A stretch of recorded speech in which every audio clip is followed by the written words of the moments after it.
a tourist who sails to the North Seal? Oh no, whatever. It's horrible. Let's see. John Allen Chau paddles through the Indian Ocean. He's on a holy mission, sent from God. As he nears the shore, he spots them. They are shouting at him in a language he doesn't understand. He carefully listens to the sounds they make. In an attempt to greet them, he responds by imitating the sounds. They laugh. Then two come towards him, so he throws gifts wrapped around two large fish into the shallow water. Then he starts to sing Christian worship songs, and for a moment, they pause. But his kayak scrapes onto the dead coral, forcing him to get out. And some of them are getting very close now. Suddenly, a child grabs an arrow, pulls back his bow, and shoots. John entered a forbidden place where time stands still. Outsiders like him are not welcome. North Sentinel Island is one of the most secluded places on Earth. And it's home to a tribe that has lived in total isolation for tens of thousands of years. We don't know what language they speak, how many they are, or even what they call themselves. Over the years, contact attempts have ended in confusion, violence, and death. Myths, viral headlines, and speculation have turned North Sentinel into a modern-day internet legend. The real story is much more nuanced. Let me see. It's one of intrusive American tourists with Diet Cokes, ruthless Christian missionaries, abusive colonialists, traumatized children, and a highly destructive obsession with the exotic.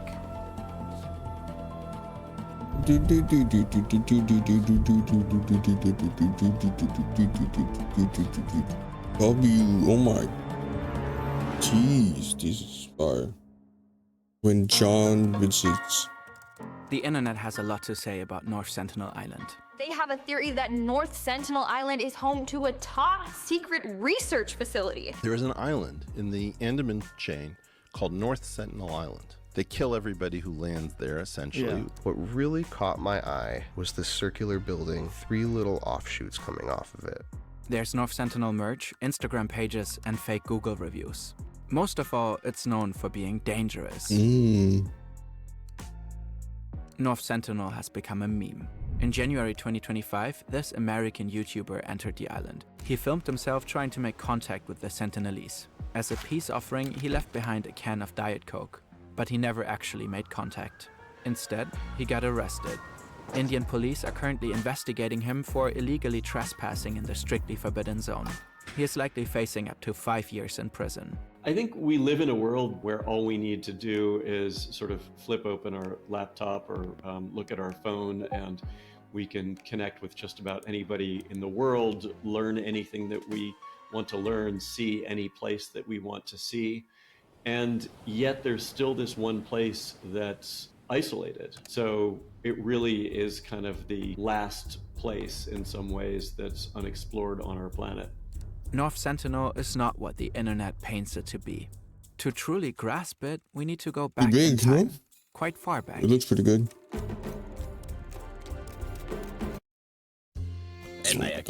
Bro. What's going on? At this size, who cares? Oh. Hours of culinary mastery wasted on the smallest of screens. Le fun.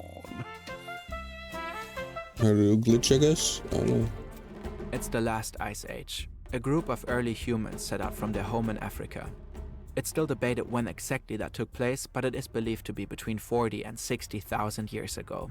They're among the first to migrate eastward across the vast Asian continent in search of more favorable climates, new food sources, and habitable land. The world looks very different. Massive ice sheets cover parts of North America and Europe. Since much of Earth's water is locked in ice, sea levels are often far lower than they are today. What we now call the Asian continent stretches farther. Some islands are connected, and so these early humans walk. They cross landscapes long lost beneath the waves of what we now call the Indian Ocean. They likely use vessels like rafts or canoes to hop from island to island, and their journey eventually brings them here. We don't know when, possibly up to 50,000 years ago. Wow. Today it's the Andaman archipelago, nestled in the Bay of Bengal. As thousands of years pass and the glaciers melt, the sea levels slowly rise. Bit by bit, their world shrinks. And what ultimately remains is a single remote island roughly the size of Manhattan, Wow. North Sentinel. We spent countless hours crafting these animations, researching, building, refining, all to tell stories that matter.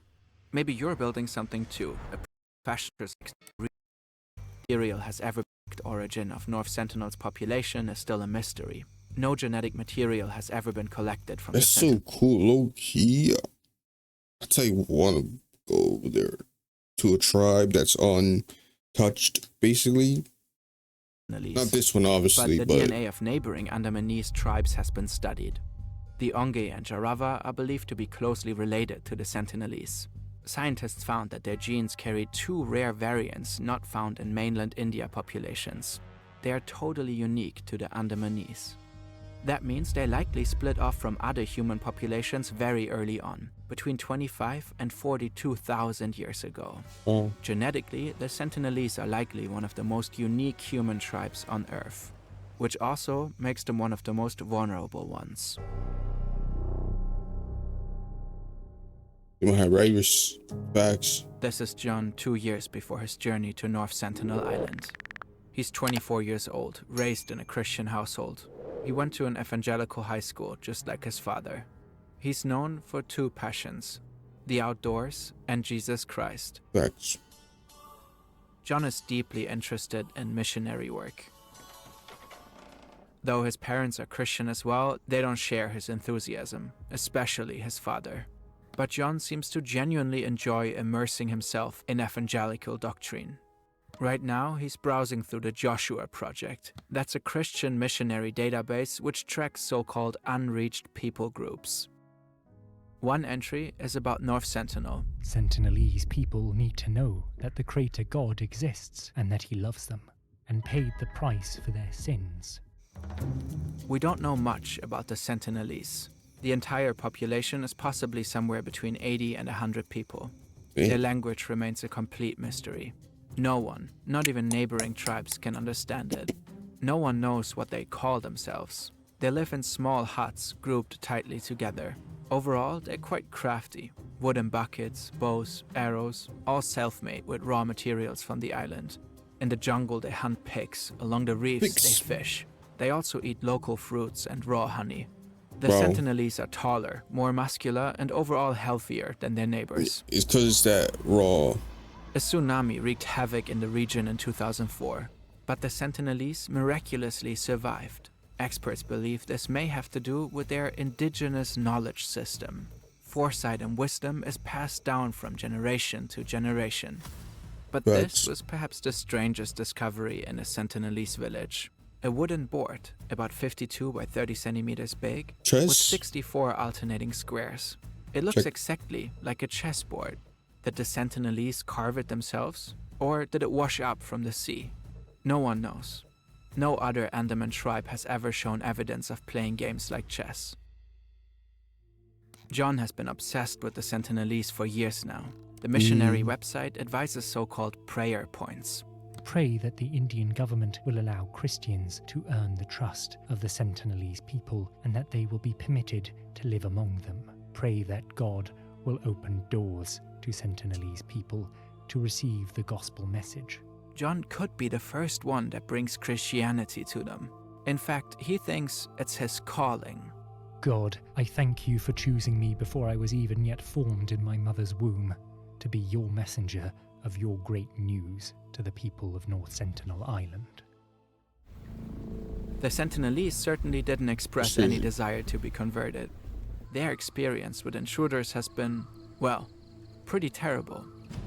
Grammarly helps me get the best grades possible while depleting the least amount of hours of my week. It's the year 1880. A Sentinelese family walks through the jungle. Suddenly, they hear voices through the bushes. Unfamiliar voices. For weeks now, strange white men have been fighting their way through the jungle on the island. They carry weapons and seem to be looking for inhabitants. When they approached one of their villages some days earlier, the Sentinelese ran away. Now, suddenly, they stand face to face. Ready to defend his family, the old man reaches for an arrow. The armed intruders rapidly encircle the Sentinelese family. They are led by the man in the center. His name is Maurice Vidal Portman, and he's been searching for them for a long time. Portman is a 20-year-old British officer put in charge to oversee the Andaman Islands under colonial rule. He is fascinated with the indigenous tribes in the area. While staying in Port Blair, the capital city of the Andaman Islands, he immersed himself in the study of the Andamanese people. Culture, food, crafts, and tattoos. Everything is carefully documented in his notebooks. He arranges young Andamanese men for the camera, posing them in unnatural, almost performative ways. He likes to surround himself with a group of Andamanese convict servants. He calls them junglies. No, what? But there's one place he hasn't conquered so far, North Sentinel Island. To him, it's the last great mystery of the archipelago. He's obsessed with the they're from the Sentinelese, jungle, so convinced that he could be the first white man they'll ever meet. He's tried to contact them before and failed. But now, he has a new plan.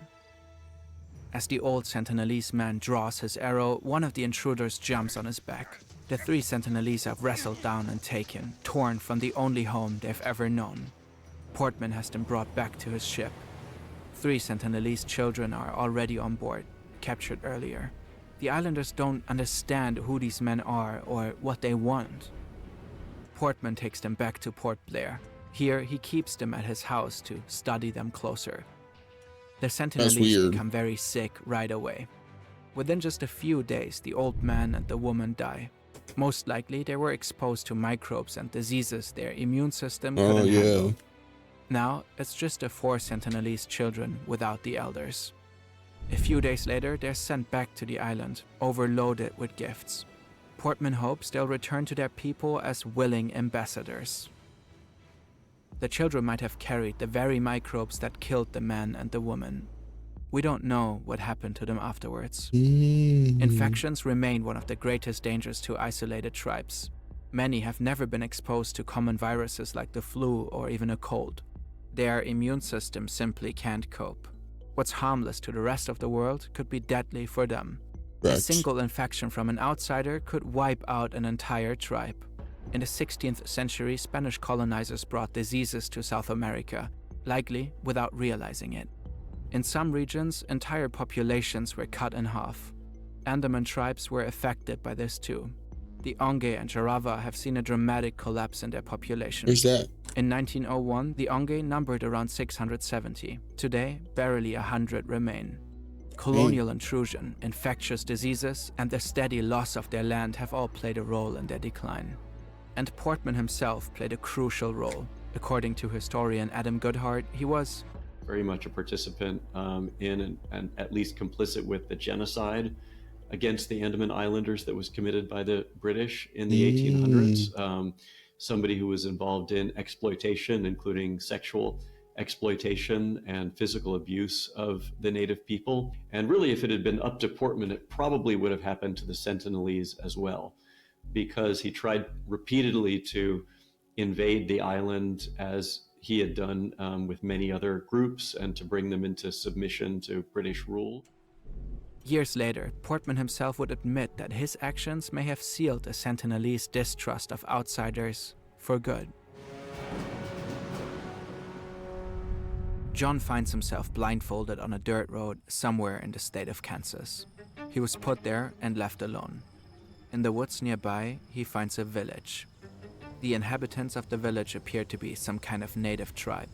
But not really. What? The village is fake, and the inhabitants are actors with costumes. All of this is part of his training. John joined a secretive boot camp for Christian missionaries. All Nations is a religious organization that trains people like John for their quests, and he is right in the middle of an exercise. His task is to preach the teachings of Jesus to the isolated tribe he considers unholy heathens. The fake village people act as if they are hostile, aggressively threatening him with fake spears, speaking gibberish. To John, this is the ultimate test that will prepare him for his big mission on North Sentinel. He knows the danger of setting foot on the island. He knows it could cost him his life.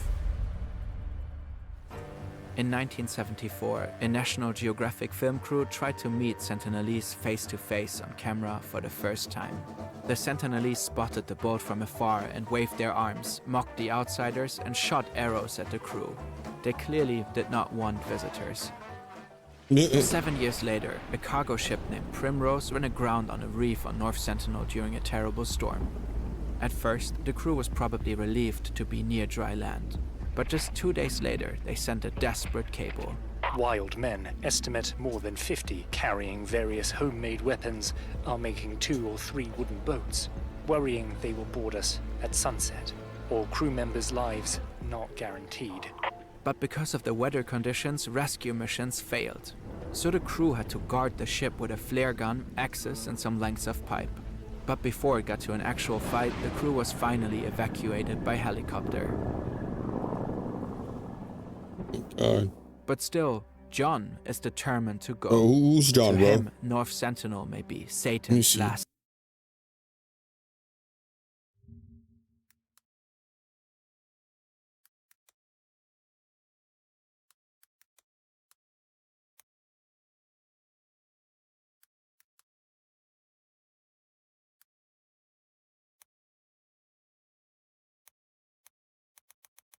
What's his last name?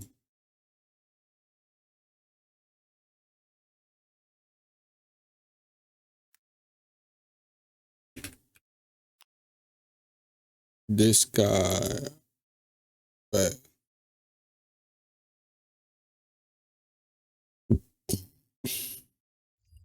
stronghold, and he could be their savior. I think I might die tomorrow, and I wish I could have had more time to express my thanks to you. Now John is out of his kayak and an arrow is fired at him. Miraculously, it only pierces his Bible. He's unharmed, at least according to John's diary. It's unclear if his Bible actually saved him. It could well have been a bit of storytelling on his side. yeah. What's clear? The Still. Sentinelese chase him into the water. In panic, he swims away towards a boat out at sea. It belongs to local Indian fishermen. Before setting off for North Sentinel Island, John had paid the fishermen a $325 bribe to take him there. They departed from Port Blair, towing a kayak behind it, the one John would use to make his approach to the island. Back on the boat, John takes stock of the situation. His Pelican case is gone. He had to leave it behind when he fled. It included a first aid kit, clothes, other essentials, and his passport. He had previously hidden another case on shore when he first landed to scout out the cove in the early morning. It is unknown if the Sentinelese found both cases. Especially the one he hid might still be there to this day. Without his passport, he can't easily travel back to the US. For John, it's just another reason to stay and pursue his mission further. But the Sentinelese made it very clear. They do not want him there. And John really doesn't want to die. Yet, he decides to give it another try. You guys might think I'm crazy in all this, but I think it's worth it to declare Jesus to these people. Please do not be angry at them or at God if I get killed. Don't retrieve my body. Soli Deo Gloria, John Chau. November 16th, 2018. 6:20 in the morning. The next day. Perhaps So you like knew. tell you about who lives here would be me. John takes the supposed pierced Bible as a sign. Today, he believes, is the day he will start to bring Jesus to the Sentinelese. This time, he tells the fishermen to leave without him. Next, he strips down to his underpants in an attempt to gain the tribe's trust. Then he steps back into the water and starts swimming. The island Man on is a just mission. within reach. There are no records of what exactly happened that day. The only thing we know for sure is the outcome. One day passes. The fishermen return and look for John. He's nowhere to be seen. Then suddenly they spot something. A group of Sentinelese emerge from the tree line, dragging John's dead body across the sand. No words, no mercy. The message is clear. He crossed a line he was never meant to cross. John Allen Chau's death in 2018 made global news. Some called him a dumb American, a deluded idiot. John's father, a Christian himself, doesn't share this view. He blames evangelicals' extreme Christianity for his son's death. In an email to The Guardian, he called religion the opium of the masses. The evangelical organization that trained him depicted John as a martyr. In a statement, they said, "The privilege of sharing the gospel has often involved great cost." A long time ago, a group of scientists actually managed to make peaceful contact with the Sentinelese after decades of trying. But these same scientists eventually pushed for the island to be under India's protection. Driven by concerns for the tribe's health, the island has been off limits since the late 90s. All anthropological work stopped. No more expeditions, no more gifts, no more visits. And to us, that's a good thing. After all, the North Sentinelese never asked for any of this. They can't ask. They don't speak our language. And